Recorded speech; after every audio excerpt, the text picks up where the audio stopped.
So the brand architecture is basically how a company organize all of the products, services, and brands to see how they relate to each other, how they differ from each other, and how they contribute for the brand portfolio. The main idea is to make it easier for the customers to understand how and what the company sells. The main two goals and ideas of it is the first one is to clarify the brand awareness, and the second one is to improve the brand image, transferring the goal reputation of the main brand to new products. The goal of a brand architecture is basically to make sure if the product is gonna help the company, and it also help to organize the portfolio. It keeps things consistent, and it helps with the long-term growth. It also helps the company figure out where it can spend, and it prevents confusion. Each brand and sub-brand should have their own identity, and to not cause confusion between these brands. So the brand product matrix is a visual tool that shows all the brand a company has and all the products they sell. The rows illustrate the brands, and the columns illustrate the products. This matrix helps companies to see how far their brands stretch and how many brands exist within each product category. One example is Nestle, that has Kit Kat and Nescafé, and each of these brands they have different products, which shows a good brand architecture. It also introduces terms like product line, product mix, and brand mixing. So the brand portfolio, it's basically all the brands the company sell in one category. So basically the goal is to maximize the total brand equity. That means all the values that the brand they have together, without avoiding any identity confusion. One example is the Procter and Gamble.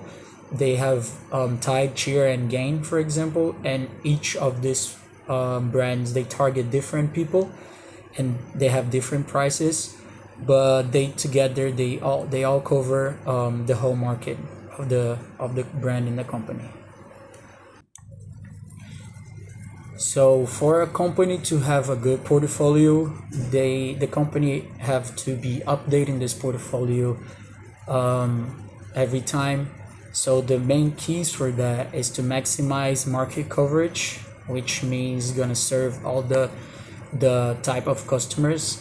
They minimize overlap, which avoids branding fighting each other, the sub brands. And each brand should target a distinct market segment. That means like premium, experimental, or the value that the brand has. The same example is Nestle. This brand is always adjusting the portfolio. They're moving toward health and nutrition products, and they're always removing the products that they think they're weak. So each brand inside the portfolio has a specific role. They all work together to reach to new customers and to make the company strong. Some brands are more important than the others. Some can only be created to protect or support the main brand. Some examples of what a company might have is a flagship brand, for example, that is the brand that most people know. A flanker brand that is used to compete with cheaper options or new competitors. A cash cow that is a node brand that still brings profit with little investment. And a prestige that adds luxury and status to the company, that, for example, Corvette or Chevrolet. So basically the main idea is that every type of brand has a specific role, even though they don't have the same weight inside the portfolio, but they all work together to keep the main goal of the company. So about the brand hierarchy, it shows how the brands and products are structured inside a company. For example, from the corporate name down, all the way down to the smallest products. And we're gonna talk about the four levels. The corporate brand, that's the main the company main name. The family brand, that is brand used across several related products. The individual brand, that is one specific product brand. And the modifier, that is the model of the version of a product. It basically, the purpose of it is to show relationships clearly, decide how many levels are needed, and make sure the customer easily understands each one.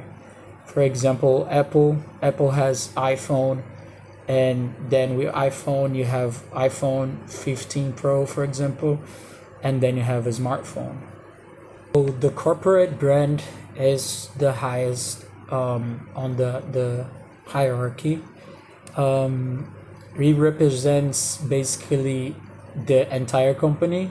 The brand creates trust and credibility and shared association, especially with industries where reputation is everything.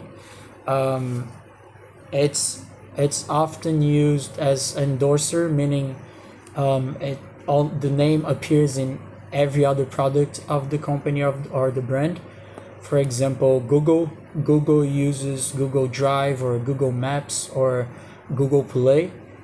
But as the company expanded into new areas like health and cars, it's created Alphabet as the parent company. That move protected the Google name and allowed flexibility for new ventures. So the family brand level, it's when one brand name is used across several other products. This helps the customer to recognize the brand, to have more trust on the brand, and have more credibility on the brand, since all the products are under the same name. It also makes marketing cheaper because the company used the same reputation for all these different items. One example again is Apple. So Apple name appears in many other products like iPhone or iPad, MacBook, and Apple Watch, and each one of them have their different designs and purposes, but they all look kind of the same, have the same technology and same innovation. So basically, the main idea is that the family brand makes people feel familiar with new products, helping them trust and choose the same brand over and over again. Individual brand is a standalone brand. It focuses in one specific thing. If it fails, it's not gonna damage the other brands because it's like independent or unique. The strategy helps reducing risk for the company because of that. For example, Procter and Gamble, it has Pampers, Head and Shoulders, and each one of these brands they stand alone with their own style, identity, and customer group. And the modifier level shows the difference between version, styles, or models of a product.